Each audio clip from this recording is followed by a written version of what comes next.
All right, I'm Chris Avena with American Outdoor News, and today's guest you might have seen on Reacher, you might have seen her on an episode of Law and Order, you might have even seen her on the Total Gym commercials with Chuck Norris.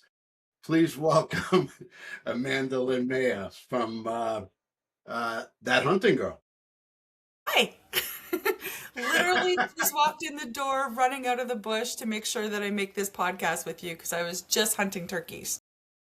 And you didn't get one because I kept texting you. That's right. No. No, it was I just things are going down, but then at the same time I had a prior commitment, so I just kind of like snuck out of the bush. I'll go back later. It's okay. I got a couple more days. Now you have so many things going on. You just had your banquet, your annual banquet.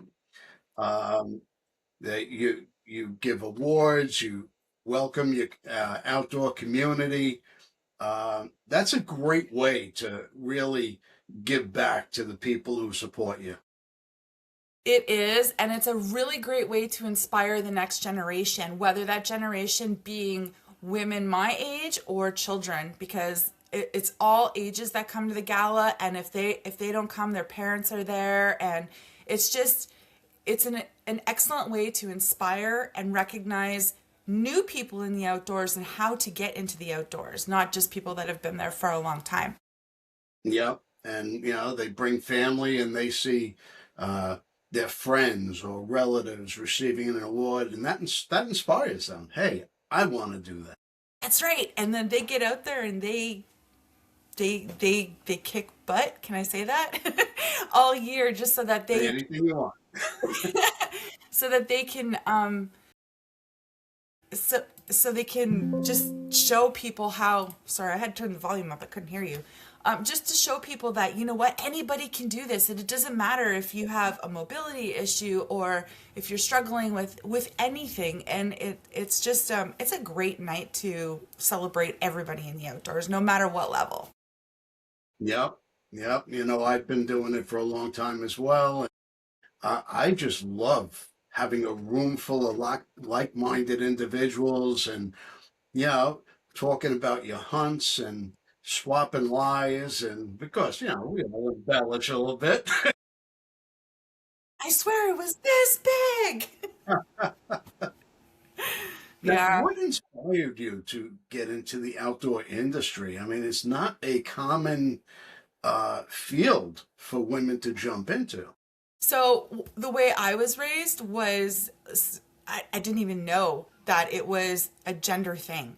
So my grandmother hunted, my, my mom didn't hunt, but she liked being in the outdoors. But my dad's always taken me out hunting and shooting guns and all those things. And it was natural. And when I was growing up, and even in my like teens and early 20s, I would go for a ride in the bush and I just ask my friends, hey, do you want to come for a ride? And it was just a natural path. And so I've always, like, so funny. I was on my YouTube channel this morning cleaning things up, and it goes all the way back to before I even started TV, where I'm like interviewing my friends and, you know, Wow. just video recording different adventures in the outdoors and stuff. And I was like, oh my God, I don't even remember doing all of this stuff. But it was just a natural progression.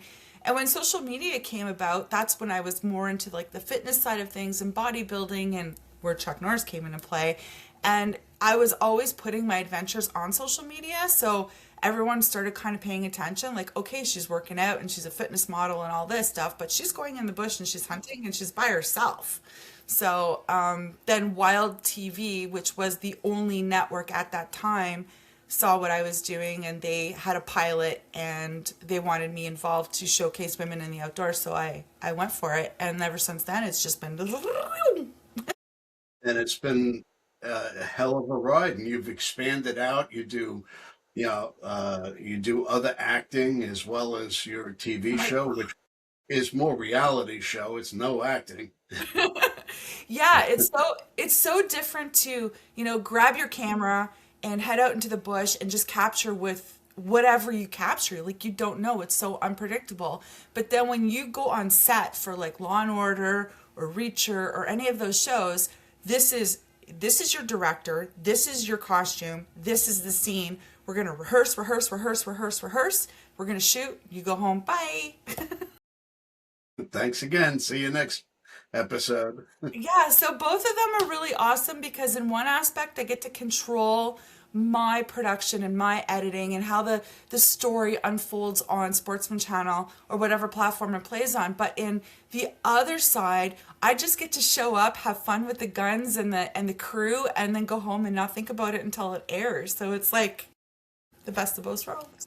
Has your show, your outdoor show, That Hunting Girl, has that led you into regular television? Um, I don't know if the show itself has, but the knowledge and the ability that I have revolving around firearms has definitely, and maybe the show helped back that up with televising range days and such, but I Uh, think mostly it's my knowledge in firearms. it legitimized what you do. Right. Because, to So, be honest with you, so when I first got a hold of an agent 3 years ago saying that I wanted to do this jump, that I wanted to try mainstream television, he was like, why? You have a TV show. And I'm like, it's different. It's just different. So he it's a didn't, challenge. yeah, it is so challenging. Oh, yes. So, can you share one hunting experience, and it's hard to pinpoint one, that really shaped um, your journey Yes, I to where can. you are today? Oh God, probably two. My very first deer ever, and this wasn't televised, this was before TV. My very first deer ever was a 10-point buck, and I shot him with a smooth barrel shotgun at 85 yards, and he scored 140 and made the Monster Whitetail Buck magazine here in Ontario or in Canada. That put me on the map. The other thing that is like very rare is my trip to Africa in 2023 was a bow only trip to Africa, and I harvested all of my plains game animals, 5 of them, with the bow. That's impressive. My That's impressive. That's challenging. It was, and I practice and practice and practice and practice and practice. And So I you, every so animal you was got the one. zebra behind you with your bow.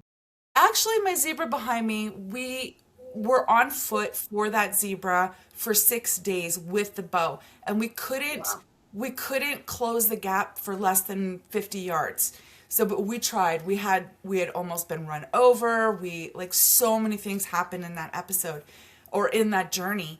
And at the end of the day, it was the last day, and I told Sheldon, I said, I need to go home with my zebra. It's basically the only thing I'm here for.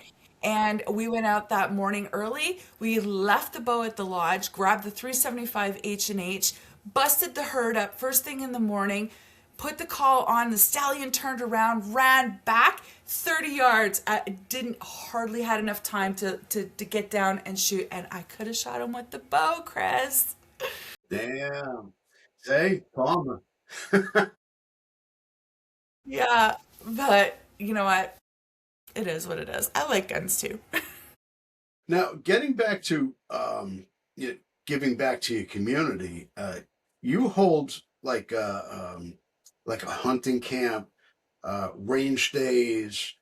You're constantly involved getting people into the outdoors. Oh yes, yes. I started range days in 2011, women specific, and a lot of the girls would continue to come back because that was the only time they would be able to shoot bows and guns. And it's pistol, rifle, archery, and shotgun. And sometimes we have some other crazy stuff in there, muzzleloader and cannons and whatnot. But the one girl this time was like, okay, I have all my licenses. I've been to your range day like 4 times. I don't have anyone to take me hunting. And I was like, I'll take you hunting. And then from there, that was 2017, I started the program Take Me Hunting. And it is right at hunt camp. You show up with all the gear that you need. We go over everything that you have. It started with a grouse hunt. So I wanted to know what shotgun you're shooting, what choke you have in it. I want to see you shoot the gun, pick up the shell. I want to see you safe carry. We're going in the bush as a group. Girl in front sees a bird, loads her gun, one shell, shoots the bird, goes to the back of the line, and so on and so on. So we started with grouse, And then we've All moved up right. in the last, I don't know, 6 years. We've done bear, we've done deer, we've done Africa, New Zealand. So it's getting bigger. That's great. That's great. And it's feeding people's curiosity about something that they never thought they would do. It's a mentorship program. It is, it is. And the biggest or the proudest part of it, I guess, is that after you take a girl hunting, she has the confidence and the ability to go out and do it herself. And there's so many of the girls that have come through the program that are messaging me the next year, I got my first deer, or and that's an amazing feeling knowing that you had a hand in helping them get out there. Next step is you got to give a wild game cooking class after the hunt. No. I have no time. You can come here and I will feed you and you can see what I do, but I'm not teaching it. I'll send you one of my cookbooks. Perfect. I do actually have a cookbook, and I think that launched way before TV, but I've never followed up with another one. Well, you need a wild game one. Yeah, I have no time. See, I just put something else on your plate. Now, you do a lot of speaking engagements as well, and you have one coming up in June. Yes, I do. I do, and I think you're going to be there. What I did may. you may? Yeah, something is coming up that it's either go to Griffin and Howe for the shoot or go lay on a beach in Turks and Caicos. That's a hard decision. I think I'm going with the beach. I need one of those. Yeah, so I have been invited to speak at the Griffin and Howe Sportsman Jamboree on June 6th. I think it's Six or seven, yeah. the 6th, yeah. So it's like the 5th, the 6th, and the 7th. It's that whole weekend. And that'll be fun. That is something that it's a different kind of show. So, I mean, this year Yeah. alone, I've gone to North Carolina and spoke at the Dixie Deer Classic, which is just a big sportsman show. Huge. Yeah, I spoke at SCI in Nashville, which again is something different, but it's a big sportsman show. Now, this Griffin and Howe Jamboree is kind of a collaboration of a lot of different things, vendors and 3D archery Yeah. competitions, and yeah, a banquet. And I think it's going to be really interesting and fun. Yeah, after speaking to them yesterday about it, um, I'm kind of jealous that I'm not going to be there. I'm like, can't you make it the following weekend?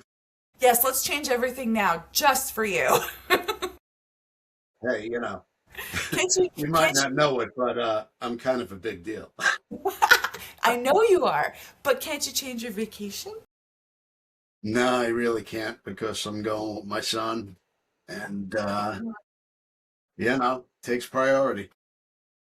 I hear ya. Yes. So, what has been your favorite adventure throughout your adventures? Oh my God. There's There's so a many. lot of them, I'm sure. Yeah, there's so many. I mean, from sturgeon fishing in the Fraser River of BC to hunting red stag in New Zealand to just being at home in Ontario and hunting with friends and family, hunting in Florida at night with fully automatic with night vision, wild hog. That was fun. All right. And I got to make my own gun before I went there. So I hooked up with my buddy Joe Moe from Wow. Atlas Defense, and I flew down to Louisiana and built a 300 blackout, picked the entire pieces of my gun, built it with Joe, Wow. and then we drove across the southern states to Florida and met up with a bunch of friends and went hog hunting. That's awesome. That's awesome. What kind of thermal did you use? I don't know. One that worked. Yeah, it worked. It was crazy because you had your gun up, and if you're looking through your night vision, It was awesome, but as soon as you took your eye off the night vision, you were blind.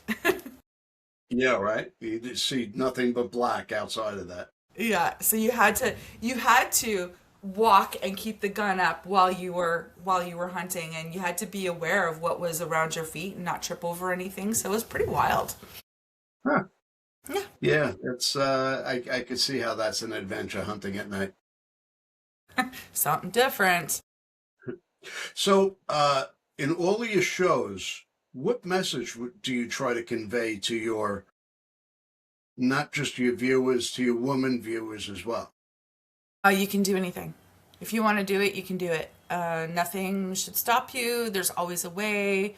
Like I said, mobility is a big deal.